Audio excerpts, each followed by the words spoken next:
Okay, folks, today we are going to talk about analyzing and interpreting political cartoons. Remember that we've talked about in class for a little bit that political cartoons are cartoons that often send some sort of political message. It doesn't have to be necessarily about government, it can be about history, but it also can be about something that is going on in society. Today we're going to look at two political cartoons. One is from current events, the baseball steroid era, and the other is from history, something that we have talked about, the Monroe Doctrine. Okay, this is a political cartoon right here that was recently in the Star Tribune within the last month regarding the steroid scandal and the Baseball Hall of Fame. For those of you who may not know, it was the first time ever that no one has been inducted into the Hall of Fame for the current year. When we look at political cartoons, we look at symbols, exaggeration, labeling, analogy, irony, and then finally the argument. And we're going to go through these step by step. The first thing we're going to look at for this is the symbols, and the first one is hard to miss. We have this giant symbol right here, a steroid needle. Okay, now we're going to try and figure out what this means. Well, this actually means two things. The steroid needle there is symbolizing the entire baseball steroid era, but it is also symbolizing a lock. And we know it's symbolizing a lock because right here, if you guys have ever seen an old movie where a big arm comes across the door to lock the door, that is what it's acting as. Another symbol right here are the players in the background. We have this man right here, Barry Bonds, and this man right here, Roger Clemens. Well, you might ask, well, how can people be symbols of themselves?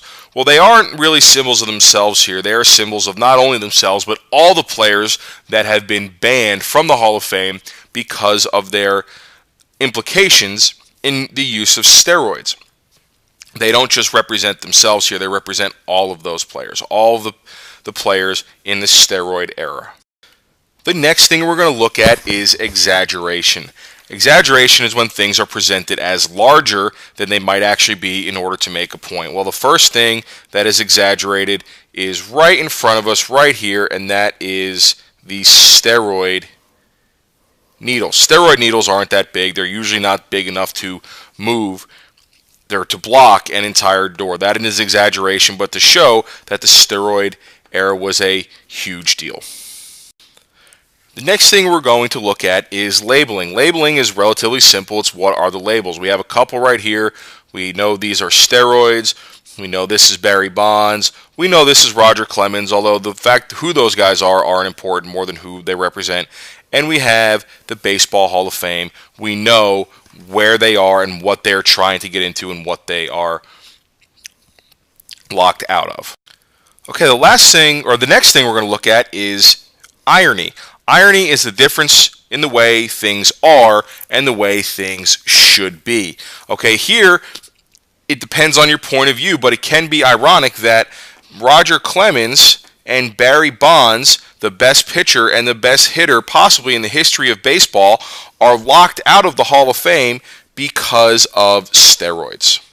The next thing we're going to look at is the analogy. Oftentimes cartoonists will draw a comparison between two unlike things. And here the analogy is that the steroid needle is acting like a lock right here and right here. Okay, so when we use our analogy, it's one thing is like something else. So here, the steroid needle is acting like a lock. And finally, and perhaps the most important, is the argument. What argument does the cartoon express? What point is the cartoonist trying to get across here? Okay, and here the argument is that steroids, like we talked about before, are acting like a lock.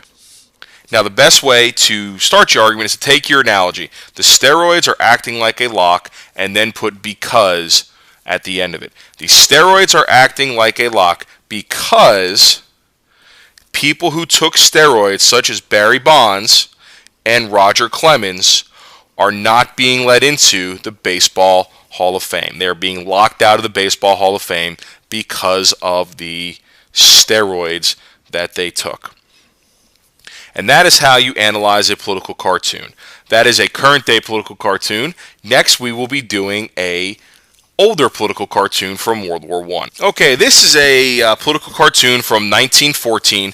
It's about World War I. In fact, the title of this cartoon is called The Great War. Sometimes titles are on here. The image I grabbed from the internet, the title's not on this one.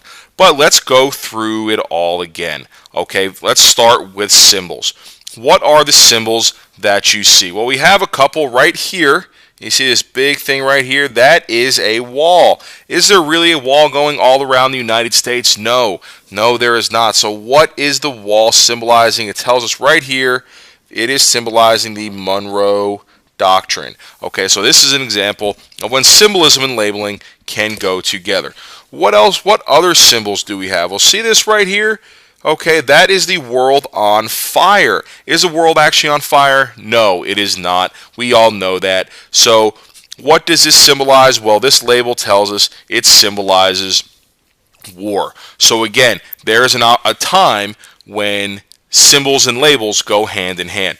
There's another symbol on here which you might not realize. It's something very popular in United States culture, and that is this guy right here. Okay, for those of you who don't know who that is Uncle Sam. Oftentimes cartoonists will use culturally familiar icons to represent countries, and Uncle Sam is almost always used to represent the United States. And just in case you weren't sure, we have the American flag running. Okay, the next thing we look at is exaggeration. Things might be drawn larger than they appear. We already kind of touched on this.